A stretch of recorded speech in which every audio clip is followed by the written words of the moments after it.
Hi, welcome to 90% Knitting. This is episode 217, and I'm Lisa, also known as Fiber Nymph on Ravelry and Instagram. Today is Wednesday, October 5th, and I'm back from my trip. Didn't get eaten by a bear or trampled by a moose. So I will be telling you a whole lot about my trip to Canada at the end of the episode. The format's going to be a little different this week just because I don't want to spend a whole lot of time talking about that straight off because we may never get to the knitting. So I'm going to rearrange things. We're going to do the 90% part first, and then I'm going to put the shop news in because the shop news will be fairly brief this week. And then I will do the 10%, which is pretty much all about the canoe trip at the very end. So if you're not interested in hearing about the canoe trip, you won't have to suffer through it. If that's all you're interested in hearing about, then go ahead and fast forward. It's up to you. But we will get started. So first of all, let me say hello to a couple of people who introduced themselves on the 90% Knitting board since the last time I recorded. There's Brooke from Australia and Sue from Michigan. So hello to both of you. Thank you for introducing yourselves. And thank you for anyone else who is new to the podcast and for checking it out. If you've been watching for a while, thanks for coming back. Just a little bit of housekeeping stuff that I never remember to say, at least not on a regular basis. I post show notes in the 90% Knitting group on Ravelry. So if you search for that group, we do have a group there.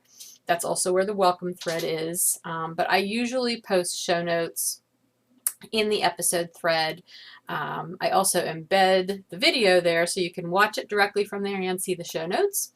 You can watch the video on the episodes on YouTube or on iTunes. I upload to Podcast Garden, and that's how it feeds to iTunes, unless it's hiccuping, and occasionally it does, but usually someone tells me that. I haven't heard that for a while, so I think things are okay there. I also have a Fiber Nymph Dye Works group on Ravelry, and that's specifically for my business stuff, as well as a Fiber Nymph Dye Works page on Facebook, which you are invited to go and like. I always post, that's like my biggest news disseminating area, is the Fiber Nymph Dye Works group or page on Facebook. I post when I have a new episode up. I post links to the episode and show notes and things like that. Usually, I think. Sorry. What else? I post when there's going to be shop updates. I try to post when we're going to be vending anywhere and anything else that's pertinent or newsworthy. I don't bombard you with posts on that page, but it's a good place to go for information. And last but not least, I also, of course, have my shop, which is at fibernymphdyworks.bigcartel.com. So that's where you can find the shop. So that's everywhere you can find me and or my shop and yarn and things like that. Okay, got that all out of the way. I'm so bad about sharing that information in an orderly fashion. So let's see. Let's get into the knitting because there has been some, although it's been sort of minimal. I hardly knit at all while I was away except in the car. And I'm going to be referencing the trip throughout this part, but I'm not going to talk a lot about it until the end. But just in case you're new and you don't know what trip I'm talking about, my husband and I just went on a week-long canoe trip through Killarney Provincial Park in Canada. Not the whole entire park, it's a big park, but we did a big chunk of it, which was really fun. So I was basically out in the backcountry of Canada for a week, totally off the grid, which was really actually very nice. But honestly, I didn't do much knitting. I knit on the way up and I knit on the way back, but while we were there, I had taken a sock project that I was going to cast on. I figured that would be a nice project to work on in the evenings. I worked on it the very first evening and then never looked at it again because I was tired. It was a fun trip, but it was a lot of work every day between the paddling and the portaging and the hiking. I didn't have much energy or really much desire to knit while I was away. I was just enjoying the experience of being out in the beautiful area that we were in and spending time with my husband and knitting was at a distant second for this trip. But anyway, I will show you what I worked on while we were on our way up and back. Okay. Well, actually, first of all, before we left, after I podcasted last time and before we left, I did finish the fall night socks that I had finished the socks several weeks ago, and you saw those. They just needed their afterthought heels. I did put the heels in them, so I don't have them with me because I gave them to my hubby. They were for him. But I think I have a picture, and if I do, I will insert it here.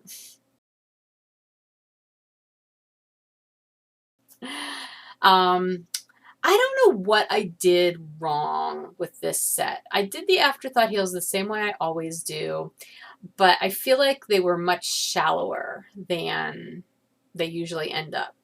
They didn't fit quite as well as my afterthought heel socks usually do. I don't know if I just inserted them a little further down the foot than they should have been or what, but it was definitely noticeable in the way they fit. He and I have fairly similar foot-sized feet, so I had tried them on first. Matter of fact, I think that's the picture I have is me having them on. So they weren't perfect, but they're totally wearable, and he actually did wear them, I believe, on the way up to our trip. Now that I think about it, though, I didn't see them in the laundry on the way back. That's troubling. I'll have to figure out where those socks are. But anyway, they are completed now, so that's a good thing. They're done. The other thing I finished, and I finished this on the way up. I just have to figure out which bag it's in now. Is it in this bag? Nope. Is it in this bag? Maybe it's in this bag. I've got all the bags sitting here. This bag? Oh, here it is. Okay. The Serenity Slouchy Hat by Ethan Brandt. You saw this last week, and I did finish it. I finished this on the way up. Now, I did some mods to this hat. Let's see. Okay. Yeah. That's just going to look a little bit funny on me right now, but anyway, it's not super slouchy, as you can see, and the reason for that is I didn't do 7 inches before starting the decreases. I only did 5. I didn't want it to be overly slouchy. And I think if I blocked it, I would have more slouch. But you know what? It's a hat, and I don't really care. It's fine, and it fits really nicely. The other modification I had to make just because I didn't have US 6 16-inch needles. I have them, they're just missing in action somewhere. I did the brim on US 5s and then the body of the hat on US 7s. And this is Malabrigo Rios in the Fresco y Seco colorway.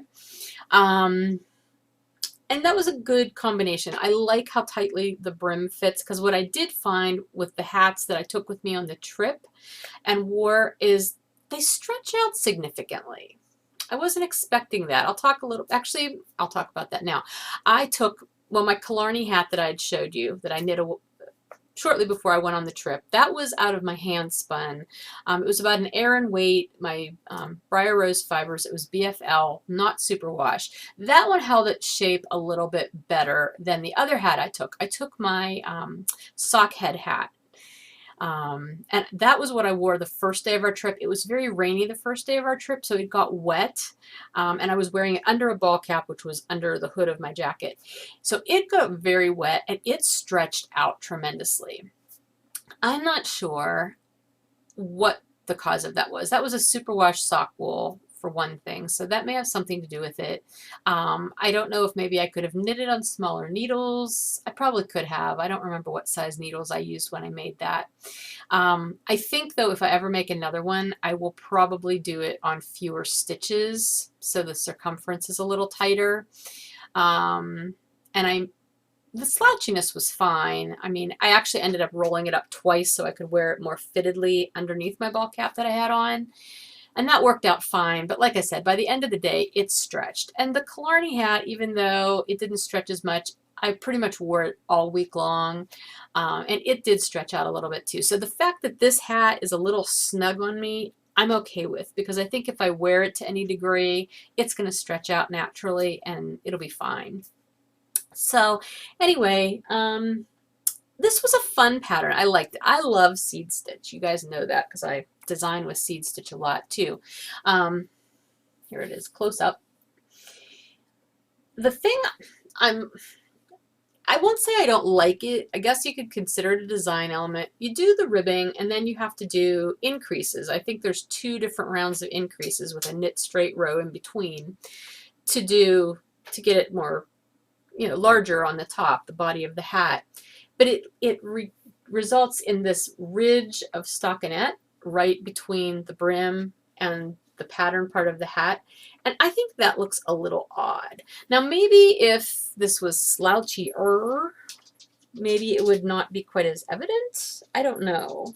But I can see it. It's not a big deal. It's fine. And again, I'm just considering it a design element of the hat, and maybe that's what it was meant to be. But it's different. I wasn't quite expecting that. But otherwise, I like it. The pattern was well written, very clear. Yeah, I probably could have made it a little longer so that it would have been a little slouchier. But honestly, I kind of wanted to be done with it. I don't know why. I was ready to be done with it and move on. I was having a very hard time focusing on knitting in the car on the way up. I think just because I was so amped up about the trip, I just didn't know what I wanted to work on. And so I kept popping back and forth between a bunch of different projects. But I finished the hat, and at one point in the week, I thought I was going to need to resort to wearing this hat, but I ended up not having to. So it's still nice and clean and unworn.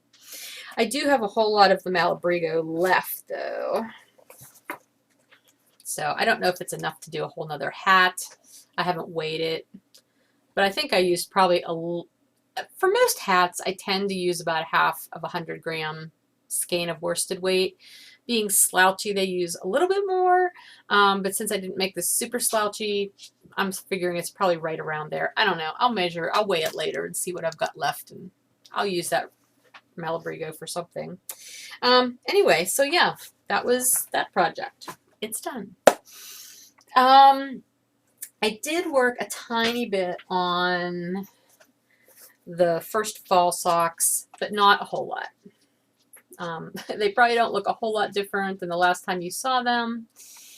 I did not put a marker in for where I stopped the last time, but I think I maybe did 8 rows on this while I was away, and that was about it. This is Highland Handmaid's Sugar Maple Sock in the first fall colorway. It's beautiful. I love it. And I do have the first sock finished. You've seen it. So I can't wait to have the second one done because I would like to wear them this fall. But yeah, they didn't get a ton of attention. And I didn't want to take that as my camping sock to work on, although I probably could have for as much work as it got done. What's the matter, Muffles? My puppy doesn't know what to do. I've got her locked in here because if I don't shut the door, then she wanders back and forth.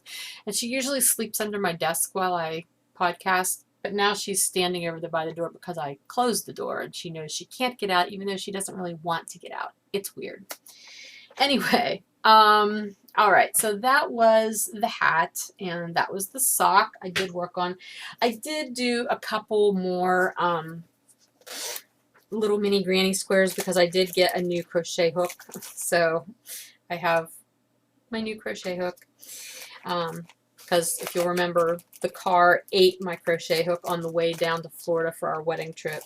I'm not going to actually show you these little minis because I don't remember which ones you've seen and which ones you haven't, but I've got a little stack of them. At some point I need to put the white border on them and add them to the rest of the Afghan. I'll show it to you once I do that. But I wasn't really in the mood to work on those while I was in the car either, so I only did a couple. And so the thing that I ended up working on the most in the car, both on the way up to Canada and on the way back, was my Antler cardigan, which is not a bad thing because I would like to wear this cardigan. Sorry, needles. I would like to wear this cardigan this fall.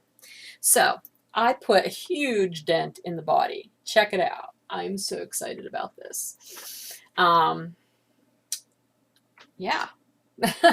The last time you saw it, it was, there's the marker. That's where it was when you saw it last. So I added a good, probably 10 inches. in the car. This was the perfect knitting for this trip because, you know, once we got north, I wanted to be able to see the scenery. So I didn't really want to be working on something that I had to look at. And this is just stockinette. So I'm knitting and I'm purling back and forth. And I didn't have to look at it to do that. So I could look at the scenery and talk to my husband and knit all at the same time. I think I'm at about 15 inches on this. It needs to be 18 inches before I put the sleeves onto the needle. So it's coming along nicely. I'm making, this is the Antler Cardigan by Tin Can Knits. I am using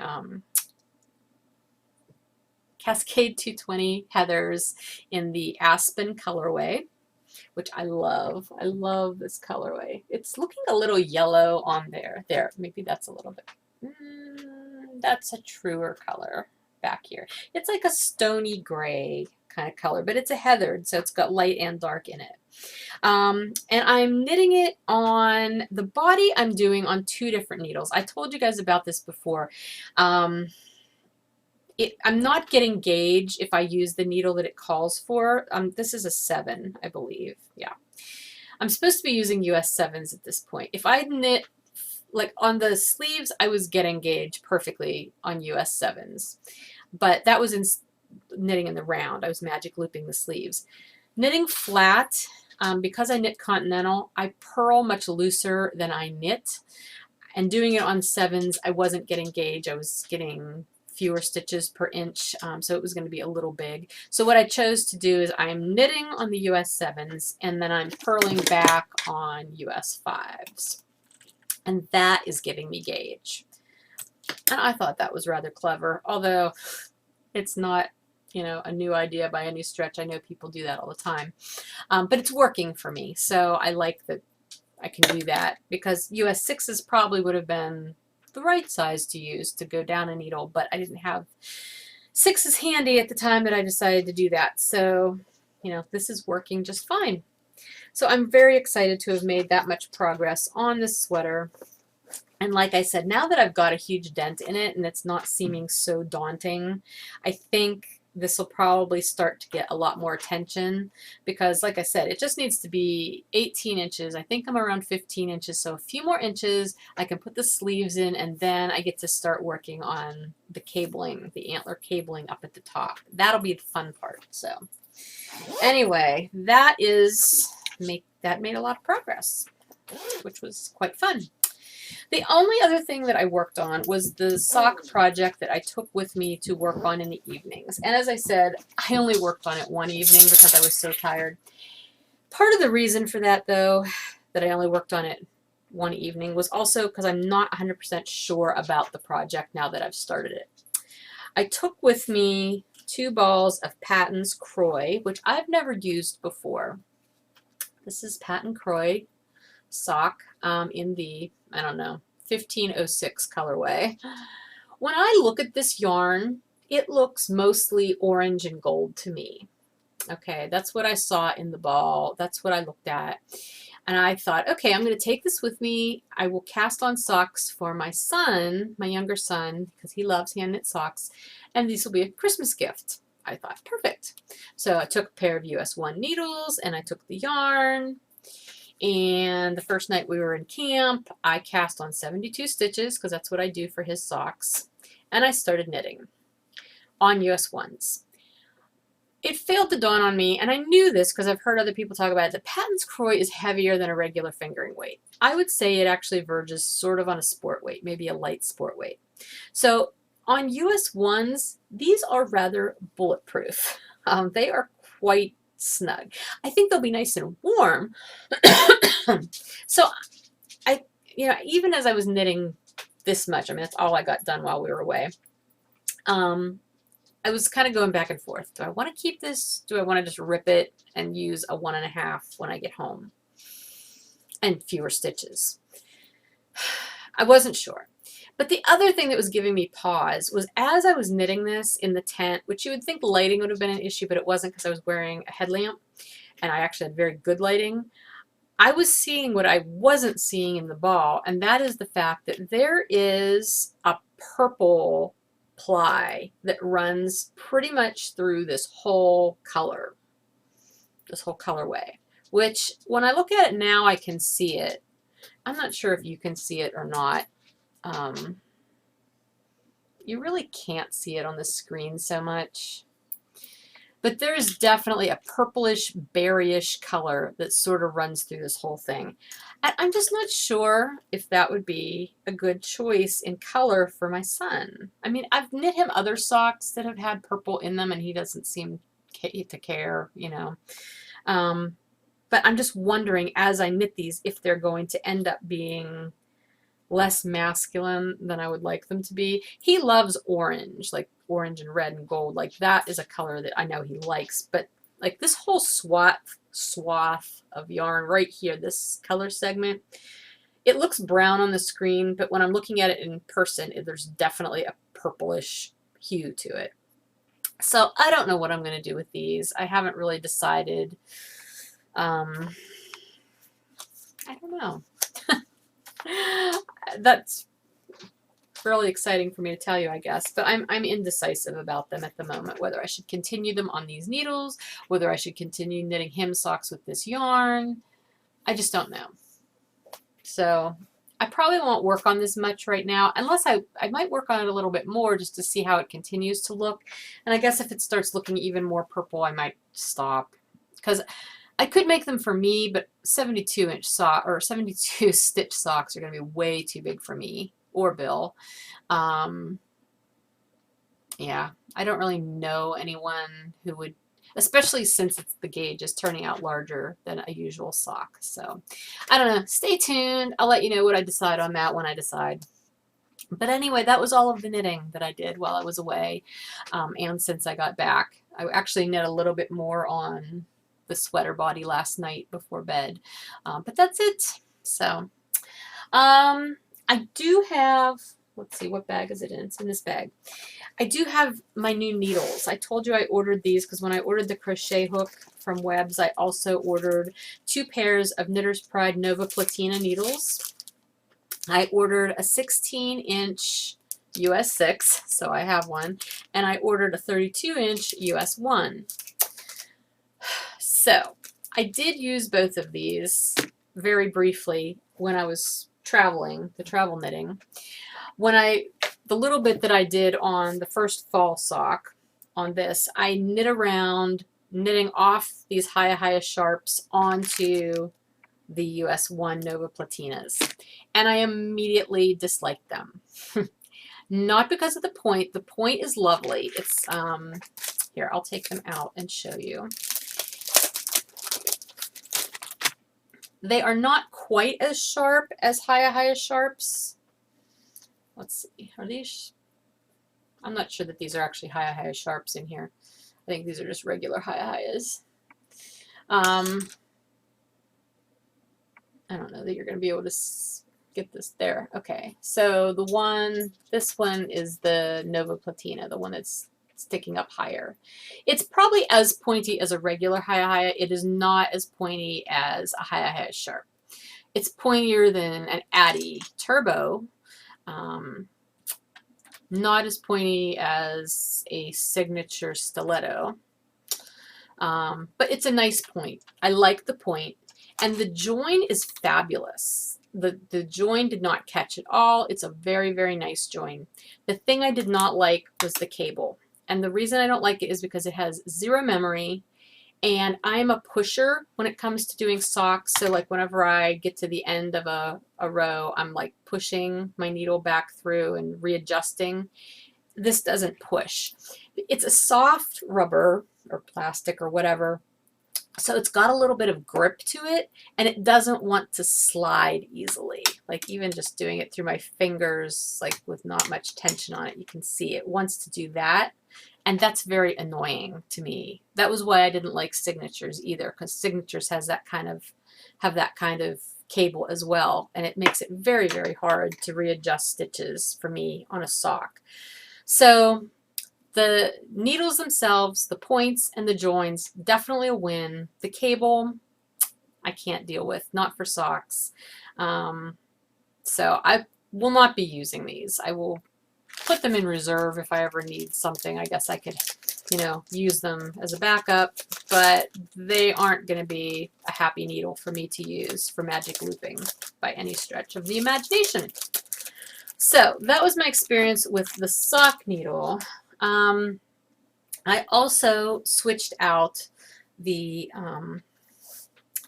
for the hat, the slouchy hat that I was working on. I did do one, I put these in mainly just so I could see what they were going to be like knitting on the hat, you know, even though it's a different size. I was doing 7s, these are 6s.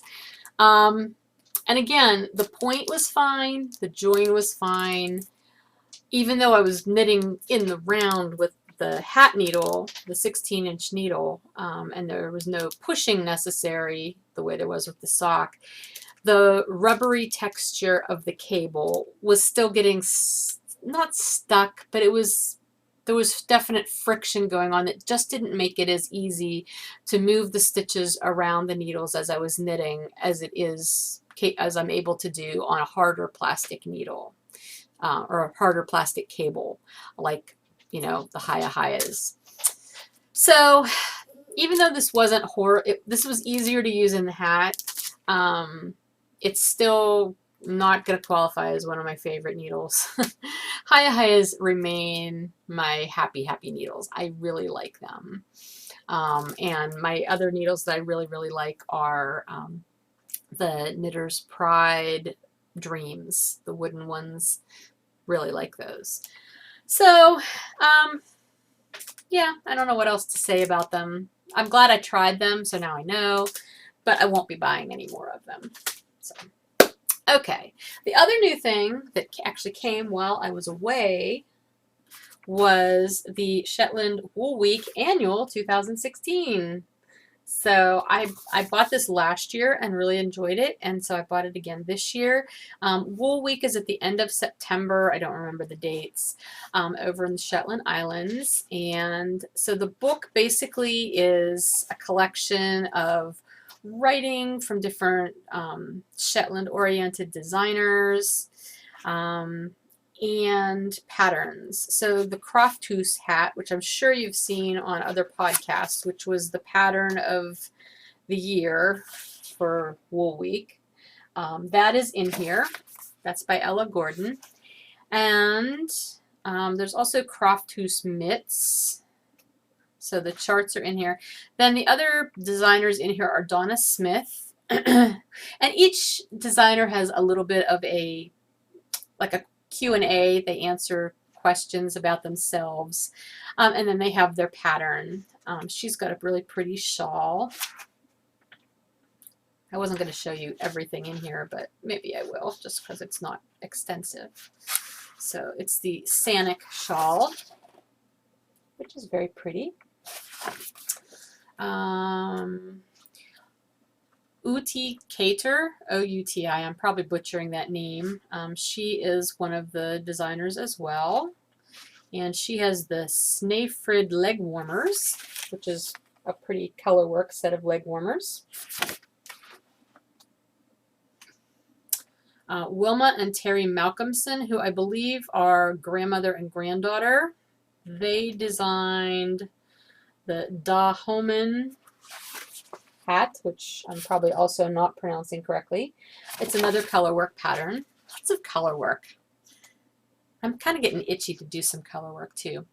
Hazel Tyndall, she designed the Brogash cardigan.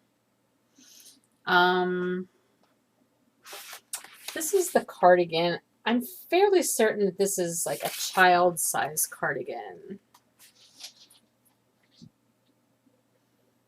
Yeah, it only goes up to 29 inches, so it is just a child-size cardigan. I don't see instructions for an adult version. So, Christy Joest designed the Moohoo flag gloves. They're very pretty.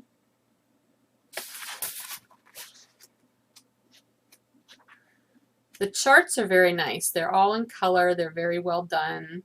Helen Robertson did the Light Up Your Lace Jar Lantern. So it appears to be lace that you knit to put around a jar that you would then put a candle in. It's kind of hard to tell because it's done in fairly light colored yarn, so it doesn't show up real well in the picture.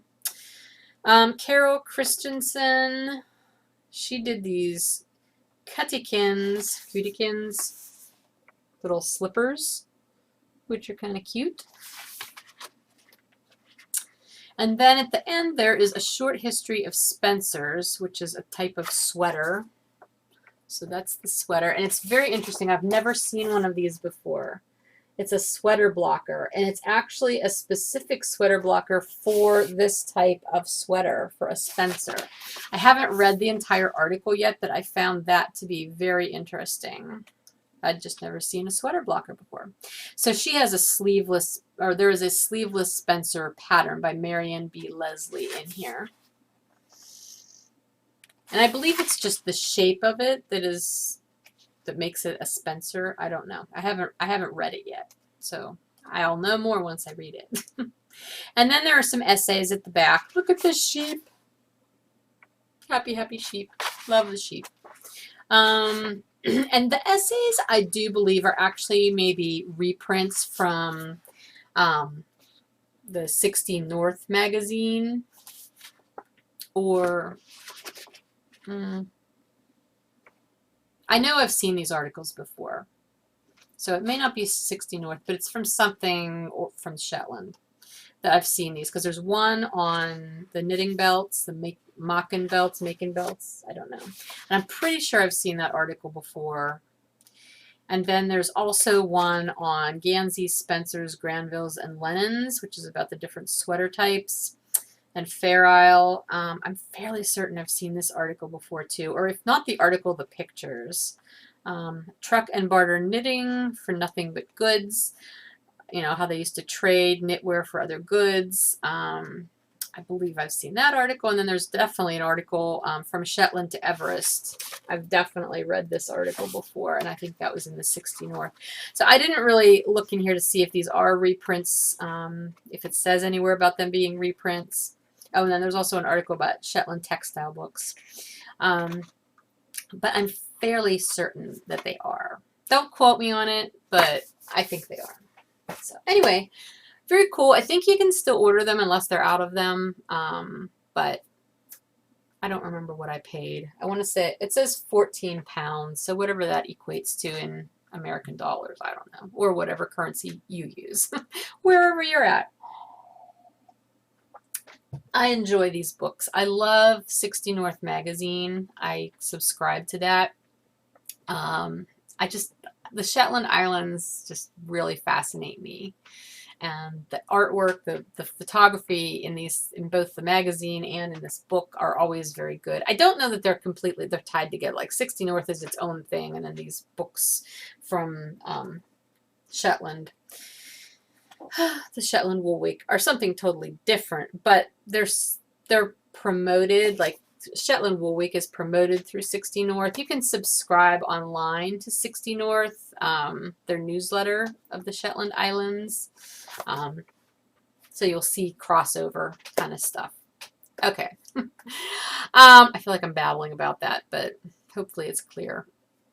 Let's see. Let's move on to, okay, the Craft a Kit Craft Along winners I announced on the last episode. I've heard from several of you. I know there's a couple of people who have written to me like while I was away. I've been working all week to get caught up on my email. I have not gotten caught up on my RAV messages yet, though. That is my goal for today. Before I go to bed tonight, I hope to get caught up on all those. So if you have messaged me through Ravelry, never fear. I did probably get the message. I just haven't had a chance to reply yet. So I'm going to work on doing that today. So you should hear from me sometime today, Wednesday. And if you are a winner from the last episode and haven't contacted me yet, please let me know that when you find out that you're a winner, please contact me ASAP so I can get you hooked up with your prize. Let's see. the Work Your WIPs KAL, that is underway. That started October 1st and it's running through December 31st. There are now 2 threads up for it. There's the general chatter thread that has all of the guidelines for the knit along in it. It's not just knitting, it's knitting, crochet, spinning, and weaving for this one. But all of the guidelines are up in the general thread, and I keep adding like clarifications as people ask questions. If there's additional information that would be helpful, I'm adding that into the guidelines, so check back on that. The one that I will point out is someone asked about the weigh-in prize option, like if you want to try to get a prize from weighing your total cumulative projects. They asked about, is that just the yarn weight for the project, or does that also include like buttons or zippers or whatever? It's just the yarn weight. So if you're knitting something that's going to end up having buttons or a zipper or a clasp of some sort, weigh your project before you put those things on it, because we're just going with the yarn weight. That was a good question. So anyway, that thread is up. Please chatter in there, because I will be drawing prizes occasionally from the chatter thread. The other thread that is also up now is the finished object thread. So that went up a couple days late just because I wasn't home to put it up for October 1st. But it is up now, and I've noticed that people are posting their finished objects in there, so yay. This one is different than ones we've done recently. You are starting a new post for every finished object. So yeah, if you end up doing 10 different, finishing 10 different WIPs throughout this knit along, you'll have 10 separate posts. Mainly, you need to make sure you have your picture in there. It's always nice if you put in the name of the pattern and what yarn you used. That's not required, but it's kind of nice. The only other requirement for posting, for your post, is if you want to be considered for the Weigh It prize, you have to have your weight of your project, your finished object, in grams included in your post. I think that's everything for that. What was the other thing? Oh, someone also had asked about do you need to post pictures of your WIPs prior to finishing them so that it's verified that it was a WIP? No, we're going on the honor system here. As long as you deem the fact that there's at least 10% of the knitting left to do on the project, or the actual work, the crocheting, the weaving, the spinning, whatever, as long as there's at least 10% of it left to go, then it qualifies as a WIP, and we're going to take your word for it. I don't want to make it any more complicated than it needs to be. Several people did actually gather together all of their WIPs and take a big group photo of them, which I thought that was actually kind of cool. I'm not sure if I could do that because I don't even know where all of my WIPs are right now. Some of them are at the mountain house, some of them are here, some of them are stashed in weird places. But if you want to do that just for fun, you can, but it's certainly not a requirement. Yeah, so anyway, please join us. This is going to be 3 months of fun finishing up WIPs. It does have to have been started prior to October 1st for it to be considered a WIP for the knit along. You will have the opportunity to count one new cast on in November and December if it was started the month before. So if you start something in October, you can use that as a WIP in November, but it has to get finished in November too. That's the catch. And the same for December. You can start something in November, count it in December as long as you get it finished. That's your cast-on-itis project. So anyway, if you have any questions about any of the guidelines, feel free to ask in the chatter thread or PM me and I'll clarify. And again, if you have PM'd me and I haven't gone back to you, I will really, really soon. So hang tight. Also, prizes. I know I've gotten messages from people who have offered to donate prizes for the knit along. Thank you so much. Again, I will be answering all of those messages later today. I'm not ignoring you, and I do appreciate your offer of prizes, so please hang in there. I will be getting back to you, and then I will start announcing prizes once I talk to those people. So in future episodes, I'll be telling you what prizes we've got for the knit along. And again, if you are somebody who produces, is a maker of something, you know, yarny or fiber related or knitting related or crafting related for the crafts involved in this knit along and would like to donate something as a prize, I would love to hear from you. It's a 3-month-long knit along, and I want to be able to offer as many prizes as possible. So please get in touch if you would like to do that. Or if you'd just like to donate something. I mean, if you have something in your stash that is, you know, nice and new and usable, but you don't think you're ever going to use it and you'd like to donate it, I'd be happy to consider that as well. So just get in touch with me. Okay, let's move on to shop news real quick. First of all, there will be an update this coming Friday, October 7th at 3 p.m. Eastern. It's going to be a smallish update. Let's see, I'm trying to find, oh, here it is. Okay. It'll be a rather smallish update because I haven't had a whole lot of time to get much dyed since I got back. But and everything will be fall related. First off, there will be more of the Hallow Pie yarn. Now, I did pre-orders in the last update. If you placed a pre-order for Hallow Pie, it will be shipping out no later than Friday this week, which it was originally supposed to ship by the 14th. It's going to be going out a week early. So, yeah, you'll get it early. Excuse me, I'm froggy today. But anyway, in addition to having dyed the pre-order yarn, I dyed up more of the yarn on several different bases. So just as a reminder, it's not reskeined yet. It's dyed, but it's still drying, so it's not reskeined. But this is what it looks like. It's the Hallow Pie. It's in the pie striping pattern. So the striping pattern goes according to the digits of pi. And they are 5 different variegated colors, not semi-solid, variegated colors. So there's a black-gray stripe, an orange variegated stripe, a purple variegated stripe, gold, which you can see better up here because it's bigger, and then green. So there's a brighter color of each of those and then a darker, more shadowy color of each of those colors in the stripes, which is kind of cool because the bigger stripes, then sometimes they end up kind of looking like they're striping themselves, which I think is sort of neat. So anyway, this is the sample that I had knit up so that I had a picture to put in with the listing. This is on the squish base.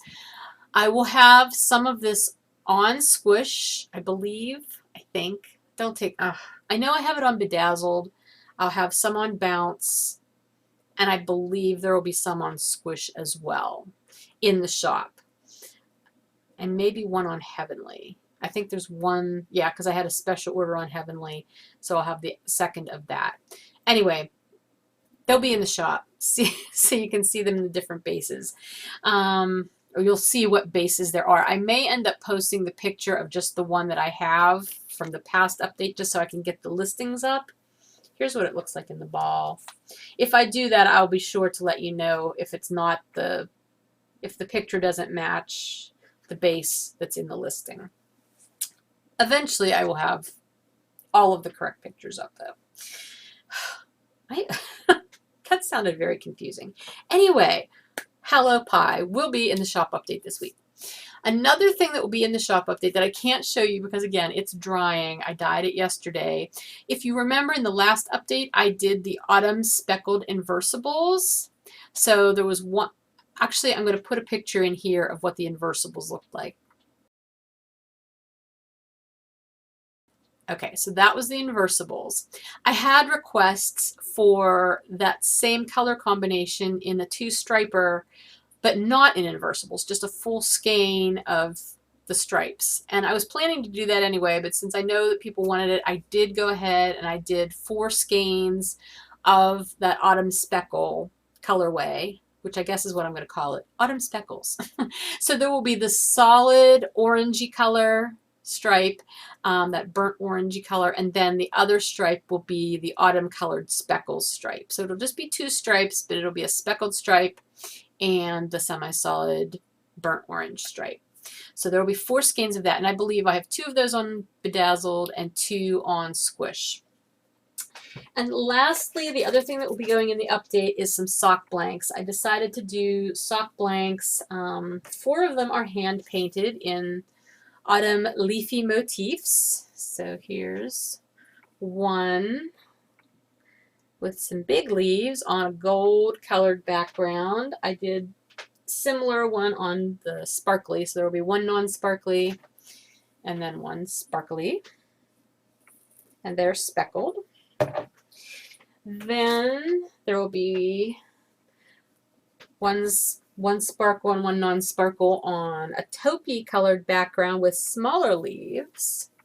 This one I did some more colorful leaves. I threw some blue and purple in there. And then this one has some purple. I don't think I did blue on this one. Sorry, these curl. Anyway, so that's some autumn leaves on those socks. And then the last set I did, this is not leaves, but this was, I was trying out a new dyeing technique for sock blanks. So this is on sort of a greenish, a bronzy greenish background. And the colors I used are still the autumn colors, like the rusty red, the orange, the gold, the green. But it's sort of like a paint can or coffee ring kind of motif.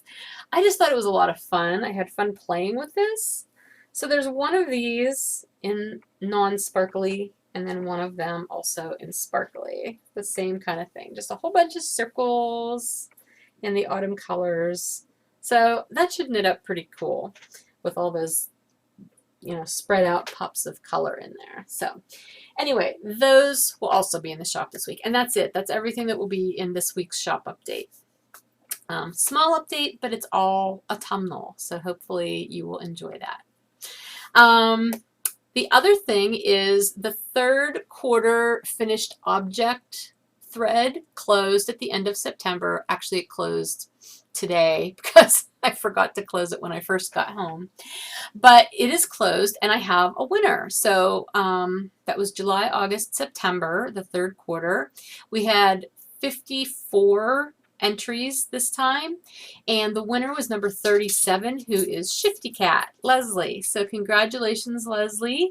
Thank you for submitting one of your Fiber Nymph Dye Works finished objects, and you are the winner of the $25 gift certificate to my shop. So when you hear this, please PM me and let me know, and I will get you hooked up with your gift certificate. So yay!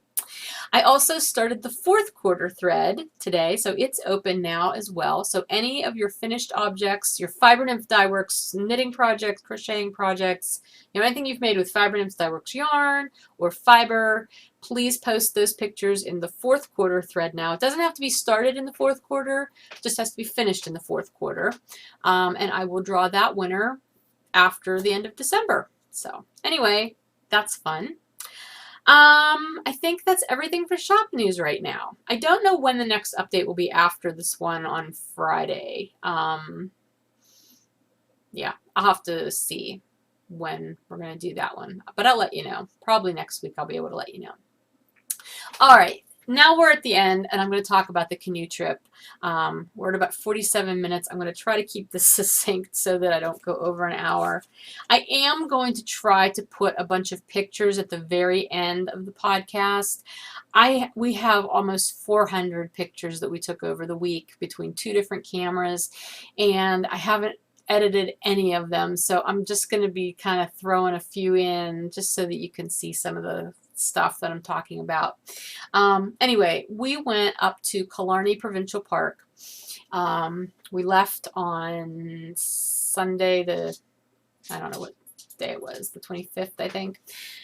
September 25th, and we came back this past Sunday.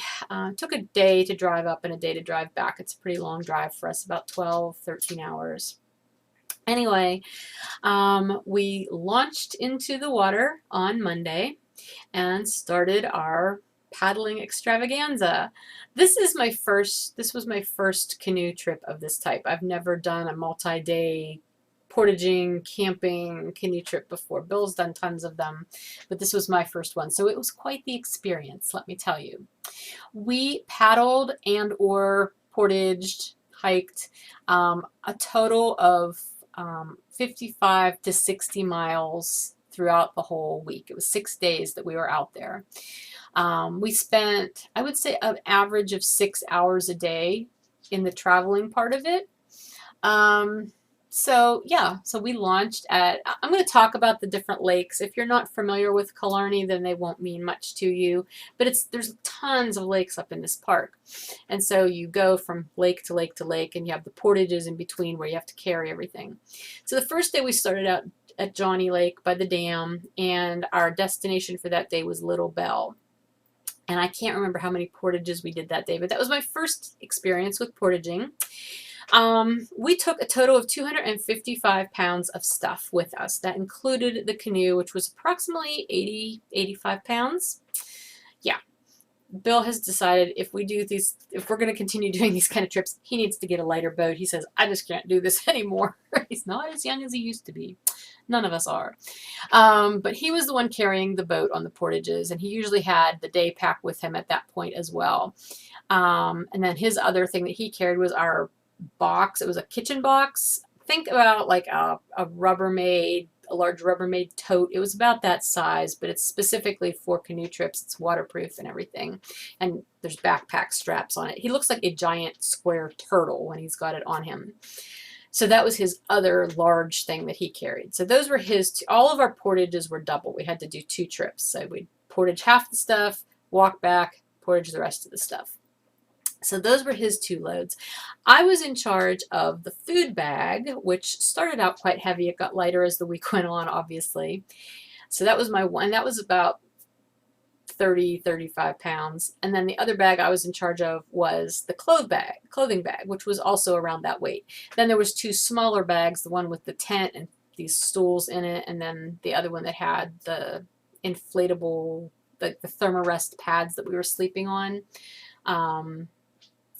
Which was much lighter.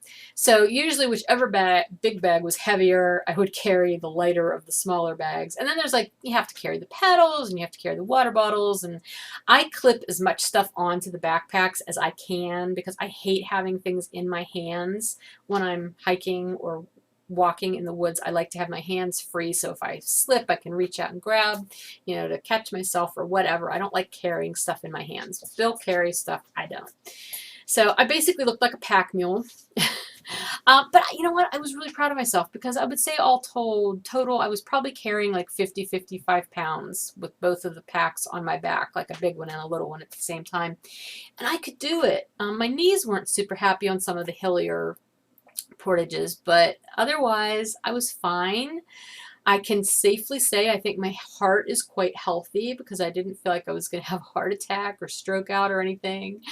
So yeah, it was good. Monday they were fairly easy portages. None of them were too long. Tuesday, however, we went from Little Bell to Peter Lake, which involved, I believe, 3 portages. We knew one of them was going to be our longest portage for the whole trip. It was going to be over 1,400 meters. And then there was another area that we were supposed to have to slog through like 50 meters of like a swampy area. It's either 50 or 15. It wasn't very long, but it was very swampy, like knee-deep mud. And when we got there, this other guy was coming out of the woods, and we were kind of confused because there hadn't been an official portage there. And he told us that they just recently put in this portage so that you can circumvent all the mud. He said, yeah, you don't want to go back there. It's horrible. It's really, really hard to get through. So they put in this new portage trail. We're like, oh, okay, cool. So we figured since it was a short area to get around, the portage trail wouldn't be very long. Wrong. It was exceptionally long. It had to have been at least 800 or 900 meters. And I had gone ahead. We didn't really walk together when we were portaging. One of us would end up leaving first, and then the other would be behind, obviously. I was usually in the lead, at least the beginning of the week. I would leave first. Oh my gosh. I'm walking and walking and walking, and I'm thinking, number one, I'm thinking, I'm walking alone in the middle of the Canadian wilderness. Like, I could get eaten by a bear. It was so quiet, though. It was so quiet the whole trip. It was beautiful and quiet, and I loved it. But it was an experience where you felt very, very small in a very large area doing those portages like that when you're out there by yourself. Even though I knew Bill was like not that far either ahead or behind me, it was just, he wasn't in sight, so I felt like I was by myself. It was cool and freaky at the same time, but mostly cool. Anyway, so that was our 2 longest portages ended up being on that same day. And the second one, that really long one, was hilly. It was not fun. And yeah, wanted to die by the end of that day. The first day we were in the rain the whole day, and it stopped raining right as we got to camp, which was nice. The second day, it was nice all day, and right as we were getting off that big long portage, our last portage, it let loose and it just started pouring. We had to set up camp in the rain. We had to cook in the rain. Not fun. I use cooking loosely as a term because we were mainly boiling water and adding it to our bags of freeze-dried meals, which actually weren't bad. There was only 1 or 2 things we had during the week that I thought, you know, that wasn't so great. For the most part, though, they were pretty good. I was surprised. So, win. Anyway, yeah, Tuesday was not a fun day at all. That was also my 50th birthday, though. I spent my 50th birthday really exerting myself, so I was feeling kind of proud of myself for getting through all of that as I was becoming older. I know, that doesn't make sense because you're getting older every day, but, you know, it was a landmark day, and it was nice. Nice way to spend my birthday. Wednesday was a little bit easier of a day. I forget what happened Wednesday. There was something like that made every day a little bit challenging. I don't remember what our challenging element was on Wednesday, but we went from, oh, I remember what it was. It was just the length of it. We went from Peter Lake up into Lake Panache. Like we were up in bigger water. We went up and around. And at this point, we were in the newer section of the park, the northern area of Killarney, which only opened, I think, maybe 10 years ago or so. And Bill had never been to this part of the park. So we paddled up and then came back down and came into Harry Lake, which is where we spent the night that night. And that was it was a very nice day for paddling. We didn't have a lot of wind, which made the big water area easier to get through. Harry Lake, we got to, our campsite was on an island in the middle of the lake. It was so awesome. It was probably my favorite campsite, I would say, of every place that we stayed. We heard all kinds of wildlife that night. Owls, wolves. Wolves were calling to each other all night. It was so neat. Yeah, so that was a really cool day. The next day, Thursday, we were going to David Lake, so Harry to David. That was a long day, and we got there, we got into camp a little later than we had wanted to. It took us a while to find the campsite that we wanted to camp at. You kind of have your choice. As long as nobody's there, you know, you've made your reservation, so you can camp at whatever site you want to.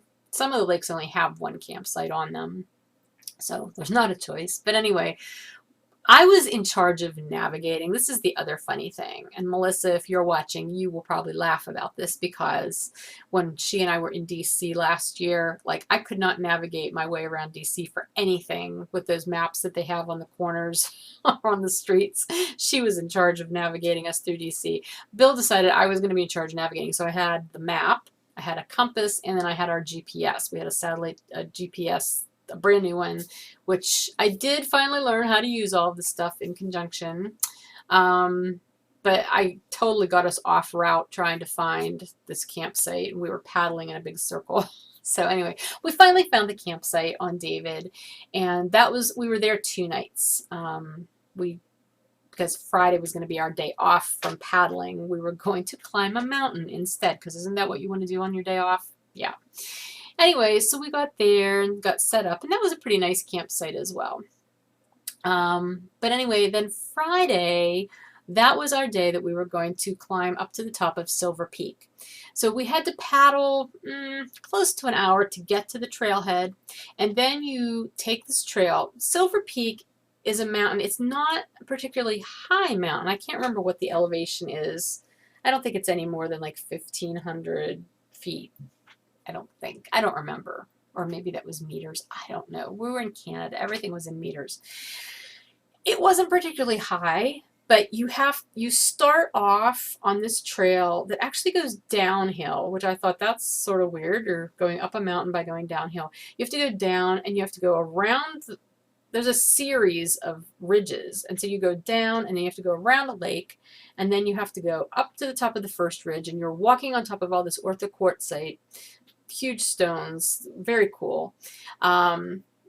And then you're going down again, and then you're going up to the next ridge, and then you walk across that ridge, and then you kind of go around, and then you finally get to the junction where you can either turn onto this other path, or you can take the path that goes up to the top of the mountain. So at that point, we hadn't been on the mountain path yet.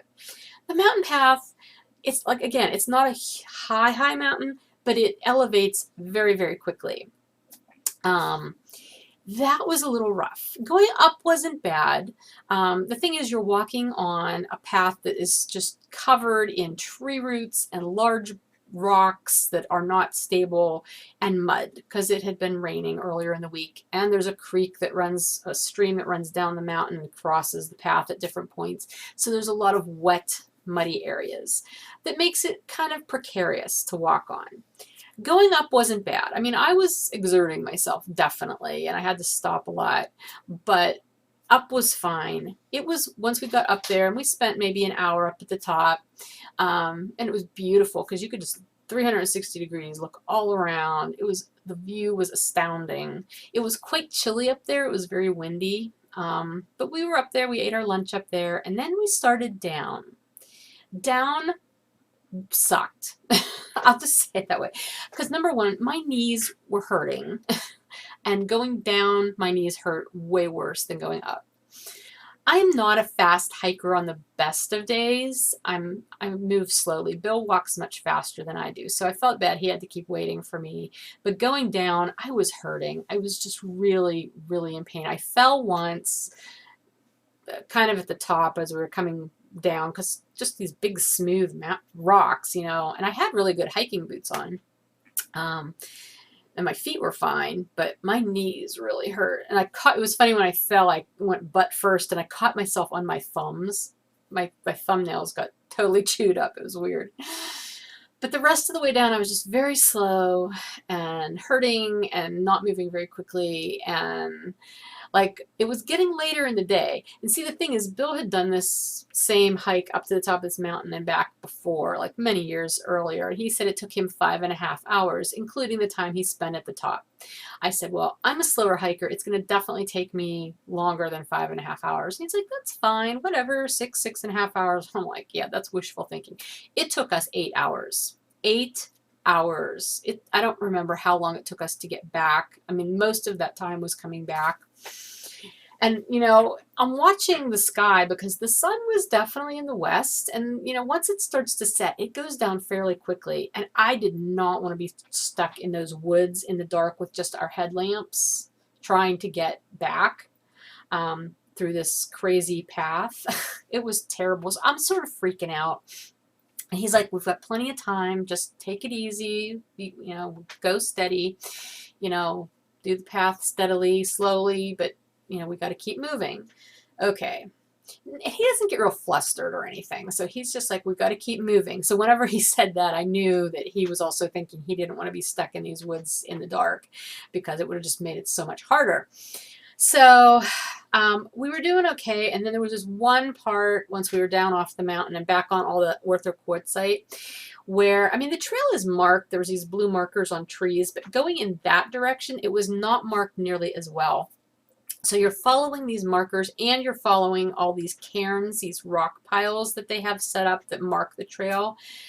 Well, the only downside is other people also build little cairns, so you're not sure which ones are the actual trail markers and which ones are just piles of rocks that people decided to build because they were bored.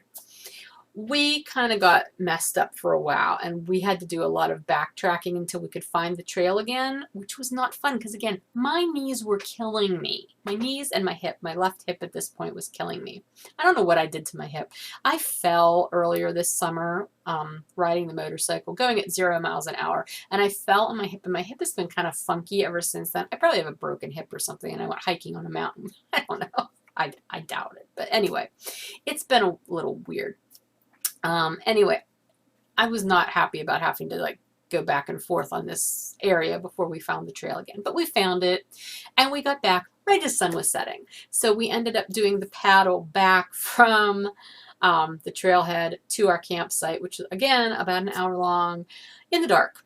I've never paddled in the dark before. It was actually a very cool experience. The sky, it was not a moonlit night, but the sky was bright enough that we could see what we were doing. Plus, again, we had the GPS. Bill was navigating at that point because we did not have time to get lost. The interesting thing was, you know, like I said, it was very quiet the whole time we were there. Every once in a while you would hear an airplane, but being Friday, there's a float plane that would fly people in to their cabins and stuff. And so we had seen it flying around all day here and heard it. Well, as we're paddling across this lake in the dark, we see the float plane coming, you know, from a distance. And we're like, oh, there's the float plane. Then we realize it's going to land on the lake that we're on. And we were kind of in the middle of the lake, and we're kind of like, oh, shit. You know, you have that moment where you're like, we're going to get run over by a plane. So, you know, we had a headlamp, and Bill's like waving his head with the headlamp. And then we realized it was going to land well in front of us, so we did not get run over. And thankfully, it parked for the night because it was dark, and it had to park because I guess some planes, you fly by visual, whatever. I don't know anything about planes. He doesn't have instruments that would let him fly in the dark, is the point. So we did not get run over by the plane, thankfully, because that would have been weird. Anyway, we made it back to camp and basically just died. I mean, we made dinner in the dark, and then I couldn't move. Bill was pretty tired too, though. I was a little worried about whether I was going to be able to function the next day, though, because that was our last day, and we had to paddle out, and we had some portages that day that were a little long, too. Thankfully, my body cooperated. I was hurting. Anti-inflammatories were my friend. Actually, the whole week they were, but that day especially. And we got out. It was a dreary kind of day, and it did start to sprinkle a little bit as we were getting back to where we had parked, but it was a decent day. It was kind of funny because all through the week, I mean, it was quite green up there because it's been unseasonably warm in the east this year.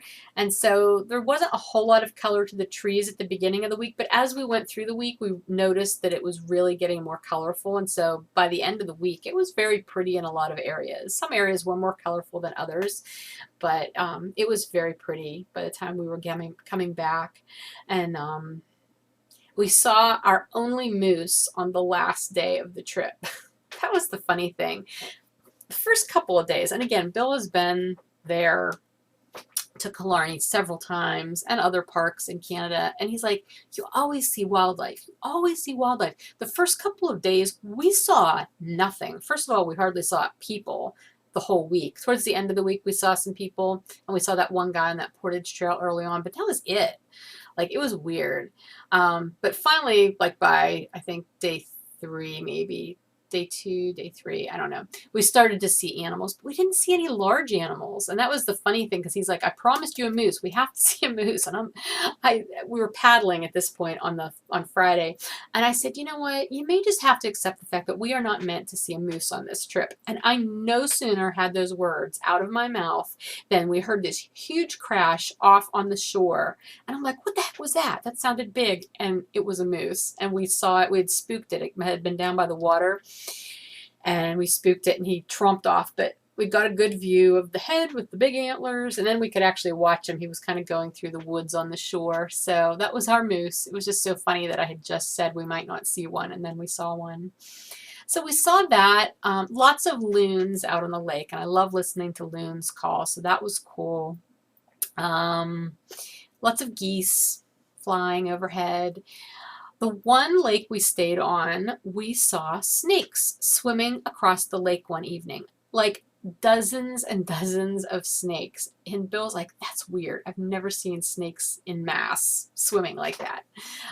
So we don't know what was up with that. But anyway, we're assuming they were northern water snakes. Maybe they were going to their winter den. I don't know. We saw a whole bunch of frogs at this one area. We went through a lot of marshy kind of areas, especially near the portage areas. And there was this one area that had tons of lily pads, and there were just frogs everywhere. They were so cute. What else? We saw a shrub grouse or some sort of grouse in the woods one day. but nothing large. Brush grouse. I think it was called a brush grouse, not a shrub grouse. We didn't see any signs of bears or any bears. One trail we saw moose prints. And then we saw our one moose. The one thing we did see a ton of on the path, it got to the point where it's like, oh yeah, there's another one, was wolf tracks. And they were big. I have a picture, and I'll try to add that to the end of the podcast. I took a picture of it with my foot next to it. My foot is 9 inches. I know this because of knitting socks. This wolf track was at least half the size of my foot. These were big wolves. I wish we would have seen a wolf, and we probably actually just passed by them in the woods and never saw them because they're good at hiding and we're noisy. But we heard them at night. They were howling a lot. That was pretty cool. But yeah, that was probably the coolest thing we saw, was those wolf tracks. You don't see that around here. So anyway, I'm trying to think what else. I don't know. It was just, the experience was a lot of fun. It's not like woohoo kind of fun, but it was just like the whole encompassing experience was so new for me and very just, I don't even have the words to describe it, you know. Again, it was beautiful. It was quiet. The peace and quiet was just incomparable. You know, I can't even compare it to anything. Yeah, even hiking around here, like if I go up to the mountains, like where I live now, but like the trails up around there, I used to go hiking and I used to think, oh, it's so nice and quiet. But usually in the distance, you can still hear sounds of civilization, you know, distant traffic on roads or whatever. Nothing up there like that. It was just really, really neat. I can't wait to go again sometime to do that kind of trip. Hopefully with a lighter boat so Bill doesn't kill himself. By the end of the week, he needed me to help him like flip the boat up so he could carry it. It was getting to be too much for him. I mean, he carried it by himself, but you have to do this flippy thing to get it up over your head. And so I was helping him with that. So anyway, yeah, it was a good time. A good time was had by all. And I will, as I said, I will try to put some representative pictures in at the end. I don't know that I'll have a chance to actually put titles or labels on them, but hopefully you'll get a little glimpse of everything that we saw, you know, representatively anyway. So that was my trip. It was great. Had a good time. Can't wait to do it again, but not for a while because my knees need to stop hurting first. Alrighty, that's everything for this week. I will talk to you next week. Have a great rest of your week, and I'll see you later. Bye.